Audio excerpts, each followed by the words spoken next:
Saha, the author of The Digital Choices, and you're listening to the Insurtech Story podcast, the platform to spread knowledge on insurance innovation, digital disruption, and entrepreneurship. Our website, insurtechstory.com, and we are available on Spotify, Apple, and Google. Welcome to today's show, where we will discuss on the topic, the promise and perils of Insurtech. And for now, I'm delighted to welcome our guest, Steve Tunstall, who is the CEO and co-founder of Inzure. Inzure is your digital partner throughout the entire insurance cycle from procurement to claims and renewals. So don't forget to check out inzure.com to learn more. At Inzure, Steve is responsible for managing all aspects of the business, including strategy, finance, sales, and marketing. Prior to Insure, Steve has 30 years of experience and has managed 5 companies in 4 countries, including 2 previous startups. Based in Asia for most of his career, with experience in dozens of countries globally, Steve brings a broad based approach to the management of both risk and opportunities. To name some, his previous roles include Head of Compliance, Insurance, Legal, and Risk at Cathay Pacific, and Risk Advisor to the rest of the Swire Group. Vice President of Risk for Genting Singapore and Resorts World Sentosa, and he was also the Managing Director for Jardine Pacific Schindler Lifts Singapore. Steve also holds the following positions, which are General Secretary at the Pan Asian Risk and Insurance Management Association and Asia Ambassador at the International Insurance Society. So, Steve, welcome on board, and I'm truly excited to have you for the show. Hey, Sonia, thanks for having me. It's great to be here. You're welcome. I would like to start by mentioning to all our listeners that the insurance sector, in riding the wave of the fintech phenomenon, has been rapidly expanding, with a slew of firms having emerged to provide insurtech services.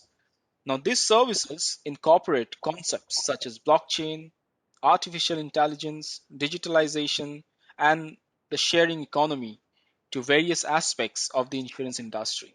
Now, this profusion of technology brings with it the promise of various benefits, as we know, in increasing efficiency, lowering cost for not only just the insurance companies and the intermediaries, but also for businesses or consumers as end users of insurance. However, if we would like to dive a bit deeper, the development of insurtech comes with corresponding risk and regulatory concerns not currently accounted for by the traditional regulatory model. So, with this, let me move on to a discussion agenda, which is insurtech has been a growing force around the world, and as evidenced by increasing insurtech investments that's coming in from 2011 until quarter two of 2021. So, Steve, how do you see this moving forward? Will there be more inclination towards mergers and acquisitions, or do you see a massive sum of venture capital still flowing into multiple new startups looking to tackle different niche in the vast insurance sector? Well, it's a big question, and there's a lot of ground to cover. So it's probably worth just stepping back a little bit first. Yes, sure. Firstly, the reality is that insurtech is really just a buzzword, and the buzzword in this case means more Right, technology and insurance, and it's right, sort of there's always been a strong vein of technology involved in insurance for many years. So what we're seeing though is an acceleration of that, and it's by no means overdue. In fact, when you look at the customer experience and whether this is as individuals and people or whether it's companies, their experience over time has been that the insurance industry has been one of the slowest to change. It's been one of the least responsive to customer needs, and for an industry that's based entirely on trust, that's pretty frustrating and pretty problematic because it means that customers are not getting the service they want from that industry. And to a greater or lesser extent, for quite a few years, the insurance industry as a whole has been really a laggard compared to most of the sectors, and particularly to the other sectors in the financial services area. So, so while we've seen fintech quite radically changing large parts of financial services. In particular, we can all think of things we've seen in banking and money transfers, and we can see the implications of cryptocurrencies and central bank digital currencies completely transforming the way we think of money and how we deal with money. It has to be said that the changes in the insurance sector as a whole are pretty well far behind that. So, so with that in mind, yes, to your point, yes, there is money coming into new startups that are trying to change the old businesses, and that's probably a good thing. It's bringing them pretty well a little bit more up to date. I won't say totally up to date. It's still a pedestrian style industry overall, but there are examples now of very good tech practice starting to creep into the insurance sector as a whole. And that's in many cases exhibited by the performance of Insurtechs and how they're transforming the insurance industry. But also, some of the traditional insurance players are also starting to finally up their game to try and stay more competitive with those Insurtechs. In terms of whether that's going to be driven by M&As or takeovers or fresh money coming into the sector, I think it's inevitable that there will be more investment money coming into InsurTech. But it's a really patchy story in terms of how that investment is deployed. Um, Most VCs, I have to be brutally honest here, I find most VCs are so carnivorous. They're not really that interested in the greater good of the insurance industry. They're more interested in how can they get their 20 times exit in 2 years, irrespective of what the company's doing. Um, so that money can be fairly ruthless in the way that it's applied. And most VCs I see in Asia are particularly interested in how they can jump on the bandwagon of a company that's already at round C or D, and they're much less interested in small companies that are really trying to change the industry for everybody's benefit. Um, I think the other issue is that a lot of the big insurance companies are still pretty slow. They're pretty behind the curve when it comes to technology. And again, from an Asian perspective, because that's where I'm based, that's because mostly the demand is still increasing. So year on year, the insurance sector is growing. Across Asia, we see insurance penetration rates improving. So that means that even the companies are laggards when it comes to technology adoption, they can still get some marginal improvements in either their bottom line and or their profitability. Now, having said that, we've seen over the last few years a real hardening of the market, particularly in commercial lines areas, and there's been a lot of pressure on insurers' bottom lines. So I think there will be more M&As coming. I think insurance companies will continue to buy each other. And notwithstanding the collapse of the Aon Willis Towers Watson deal, I think brokers will keep buying each other. And that's a sort of reflection that their CEOs, quite frankly, don't have a lot more creative things to do. So they're struggling to have the same level of creativity as Insurtechs. And that's good for Insurtechs too, because it means that the Insurtechs are potential targets for M&As as well. So I think all in all, the sector is changing, it is growing, but there's a huge amount of room for improvement still. There's a huge amount of opportunity out there. There's a huge number of unserviced and to be brutal, uneducated customers who could benefit from good insurance.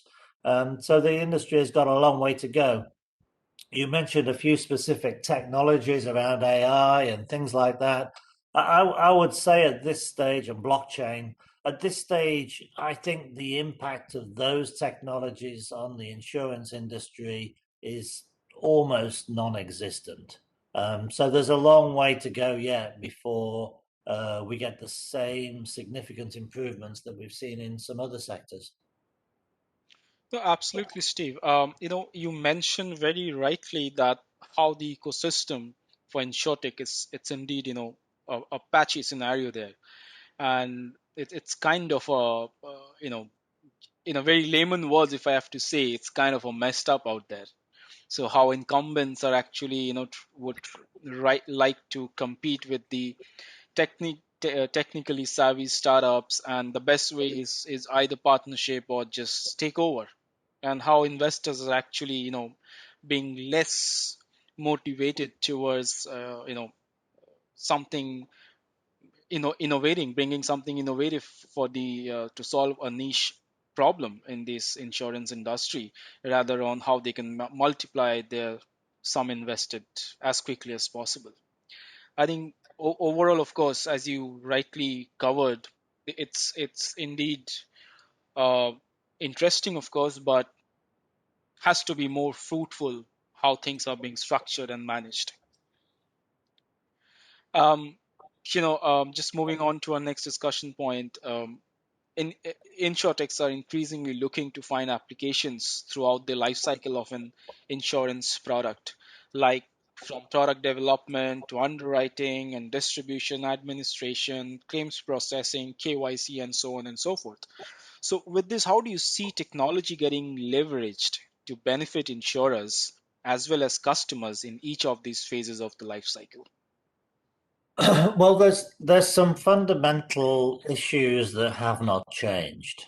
Um, when a customer wakes up in the morning, and it doesn't really matter whether that customer is a personal customer and they're buying insurance for their car or their house, or they're a business customer and they're buying insurance for their property or some other aspect of their business, maybe liability insurance or whatever it is.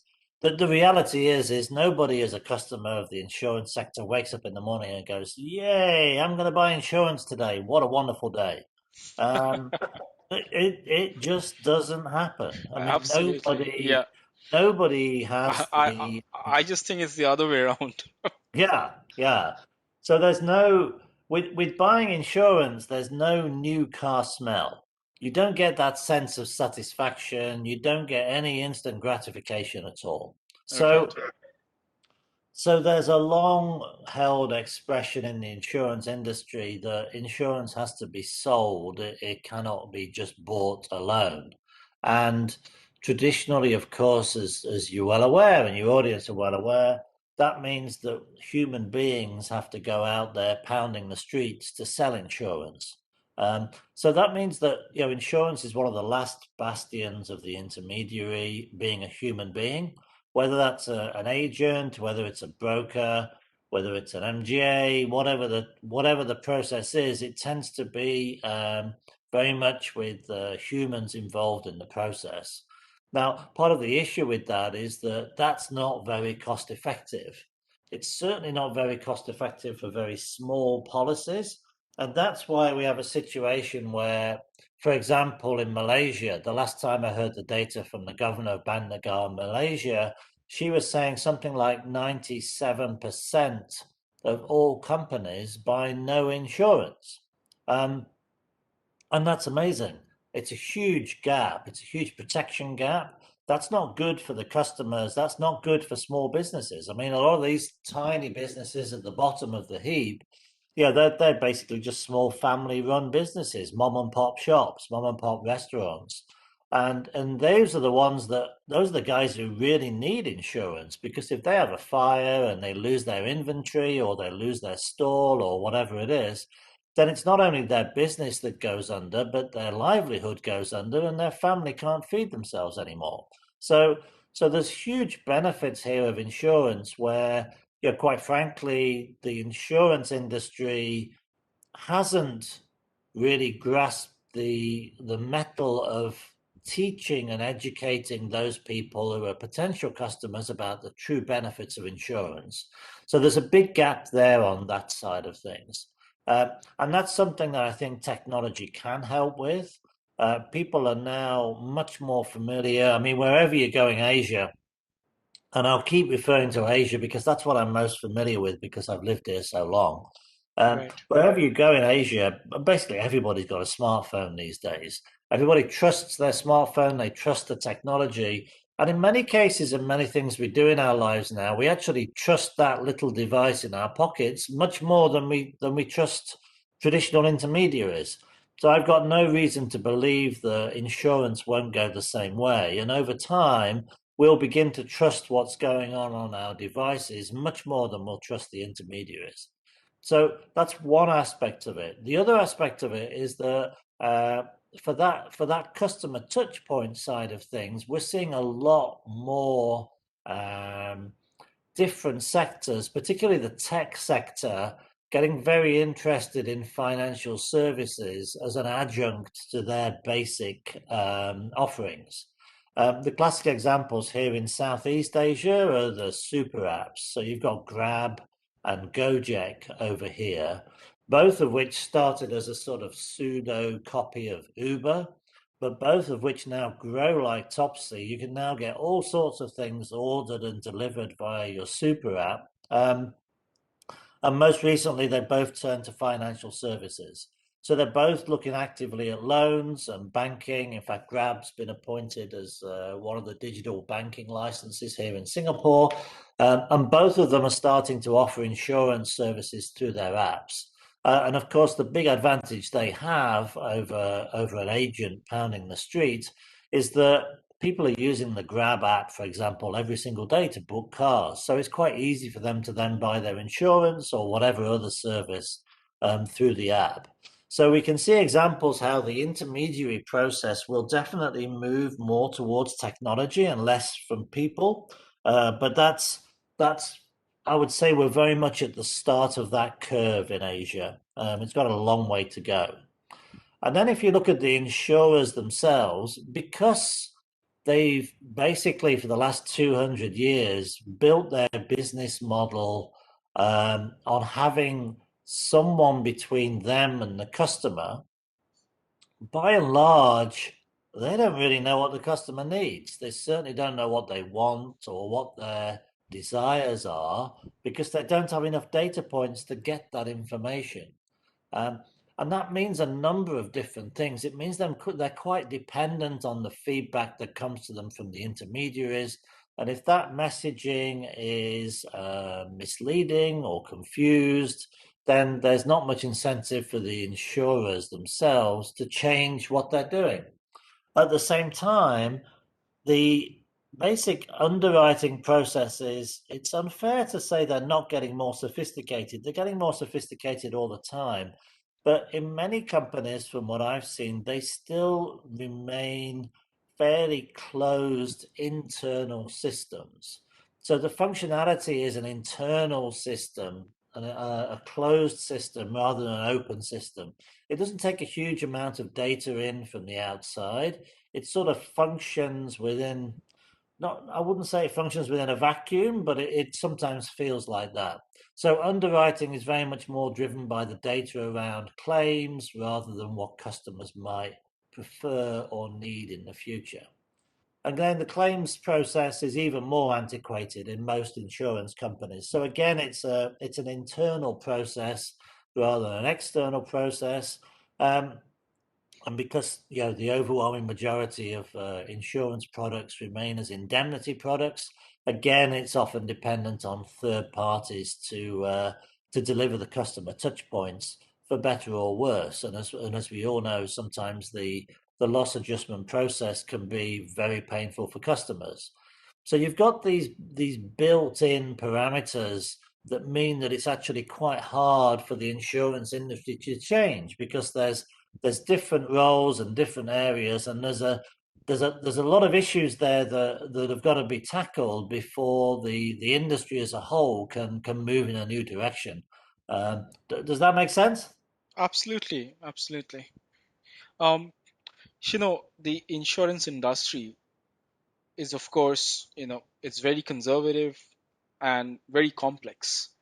And it consists of potential prejudice and discriminations, particularly when they collect and apply data. And we see this increasingly in the Southeast Asia market because consumers are less aware of products, less aware of what insurance as a whole can do for them, be it in the non-life or the life insurance part, or even health and benefit. And also, the overall perception differs a lot against insurance as it is been perceived in the other side of the world. So, for an example, the question of whether it would be fair for an insurer to use personal data from social media or any social networks to evaluate a customer's risk profile does not admit of any easy answers, and such prejudice may manifest as higher insurance cost, and such things are actually making consumers little averse towards the insurance products and services. So, how do you see Insurtech tackling such scenarios? Because when we see technology as an advantage of how millennials are getting attracted to every financial services, products and services. Yeah, I mean, it's a very complex area. I mean, again, stepping back, at the end of the day, an insurance product is essentially a bet. So Correct. the underwriter is betting on the person that they sell that product to. Um, and therefore, there's always been a strong element of differentiation between good bets and bad bets. Who are the good risks and who are the bad risks? Um, and I think that's not going to go away at all because at the end of the day, these guys are running businesses and they're driven by their bottom line and their demands of their shareholders. So, so if you are a 45-year-old man and you want to buy insurance for your Toyota Corolla, you're not going to pay the same price for your insurance as a 17-year-old who wants to buy insurance for his Ferrari. It's just not going to happen. You're going to get a massive weighting of scale that has got nothing to do with the value of the car, but has got everything to do with whether the underwriter believes you're a good risk or not. So that's not going to change.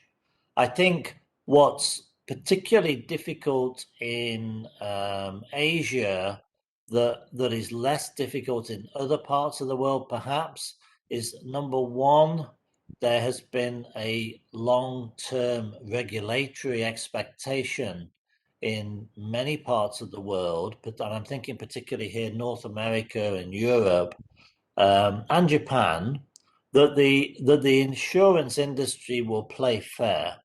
So the parameters are set in such a way that the outliers who abuse their position as insurers get regulated pretty quickly.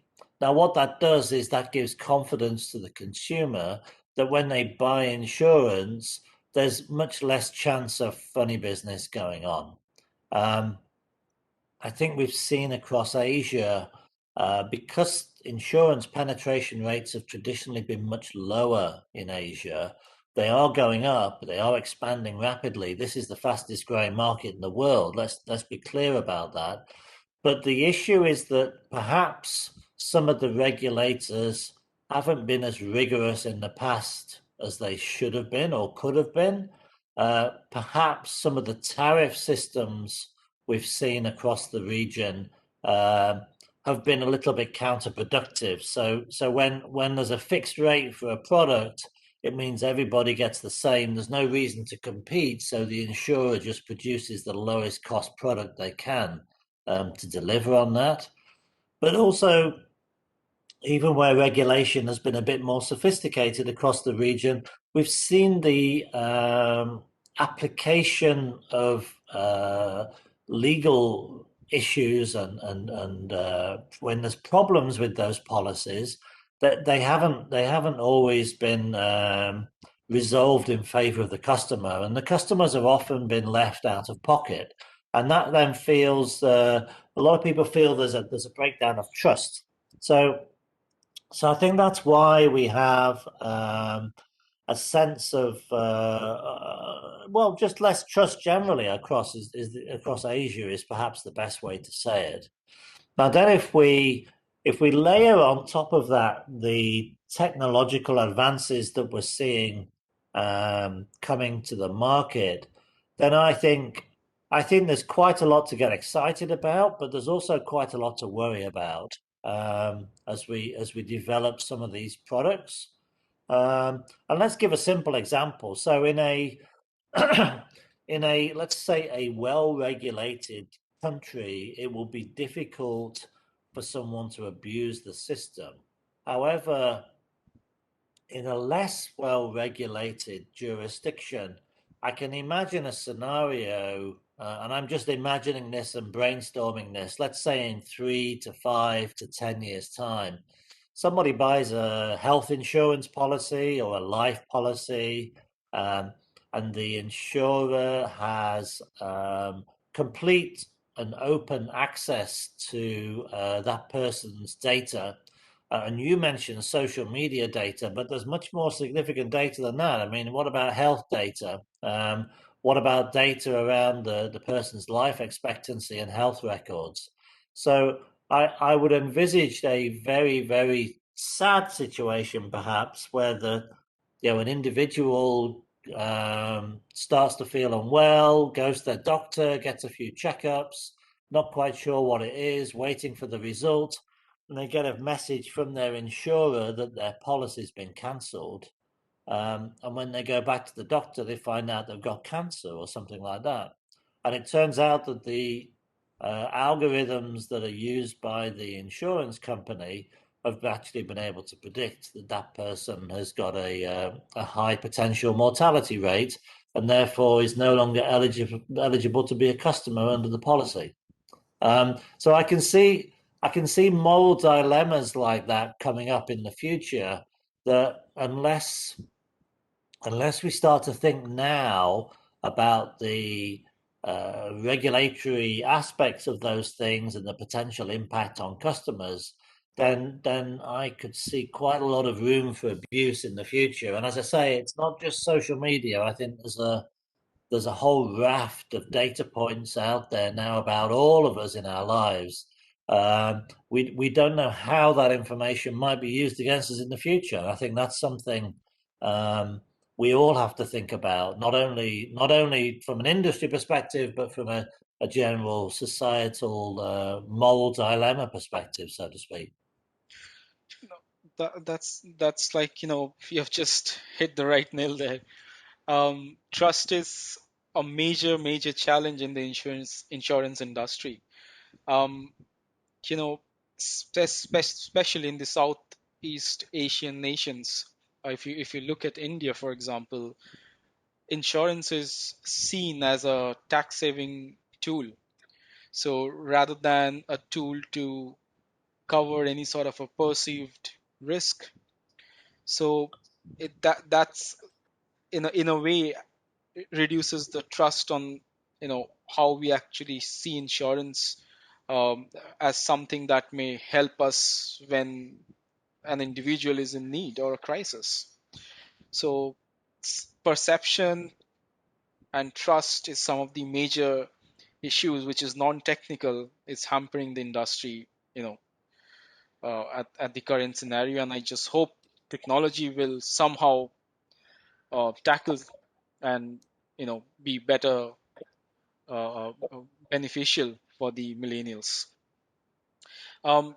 Steve, to start with the question, and you mentioned about the regulatory part. Can we better promote innovation in insurance? So we have been discussing this all this while in some, here and there. So if we see from the compliance side, regulators should adopt a more liberal attitude towards the rise of insurtech. In fact, regulators should consider how to create the proper environment to foster innovation. So, what's your views on this pressing global challenge? I know there are sudden developments which are happening globally, but there are, of course, rooms to improve. Yeah, I think it's critical that regulators support innovation. Um, excuse me. There are still too many jurisdictions where the regulator, maybe my perception is false, but they seem to consider that their remit is number one, to protect the customer at all costs. And that often means if they don't have the capability or the knowledge to understand a new product or a new solution, then it must automatically be classed as dangerous and therefore not introduced. Number two, they again, how do I say this politely? They perceive that one of their roles is to protect the incumbents in the existing industry. There's more than one jurisdiction where the employees of a regulator essentially perceive a revolving door between their office and the senior management roles at the insurance sector companies.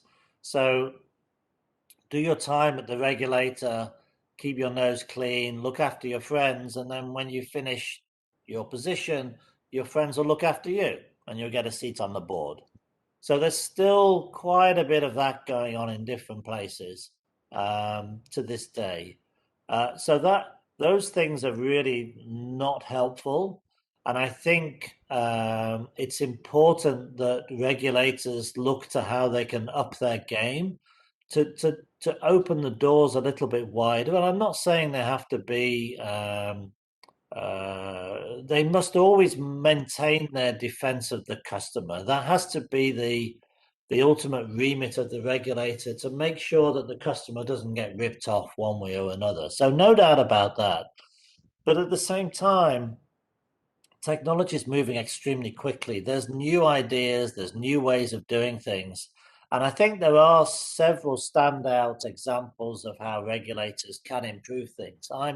I'm very fortunate here in Singapore. We work closely with the Monetary Authority of Singapore. Now I'm going to blow the trumpet a little bit, but they're not perfect either. They've still got significant room for improvement. However, they're head and shoulders above many other regulators in the way that they look forward, and they want to encourage innovation, not only in the insurance space, but right across the fintech space as a whole.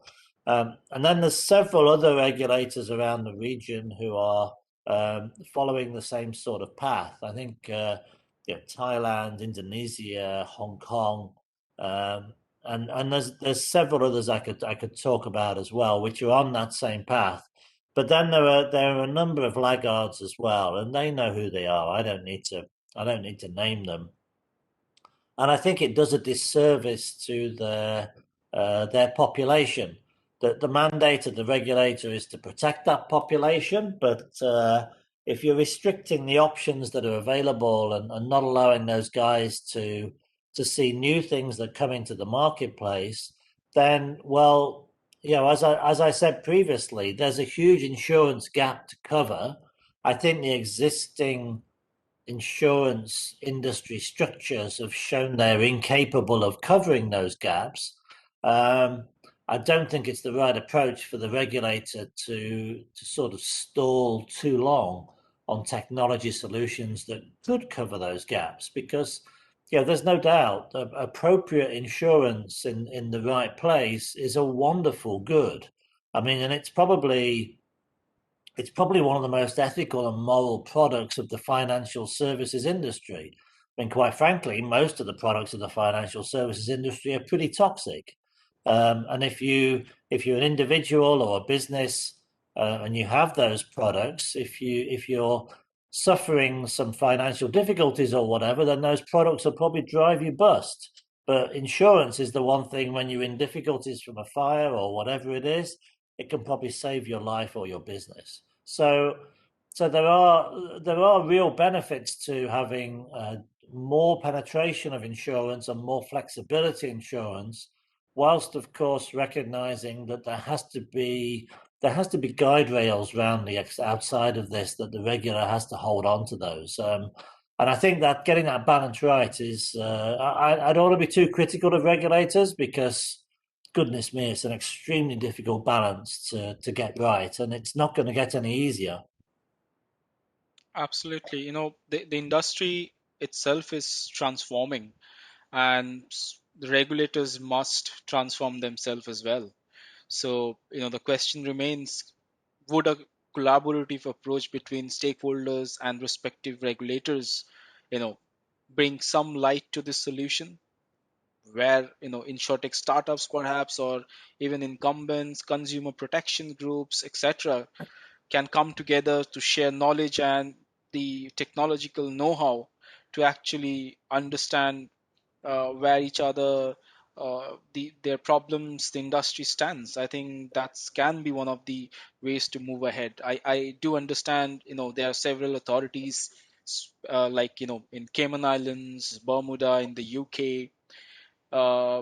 They are trying to, bring in some sort of an innovation by understanding and collaborating with stakeholders in the insurance industry, but it's not enough what's being done globally. So that's a fantastic points that you have mentioned out there, and thank you, Steve, for this lovely discussion, and thank you very much for sharing your thoughts. It was truly a delight to have you as our guest. No problem, sir. It's been great fun. Thank you, thankfully for the opportunity, and I look forward to having the chat in the future on this or other topics.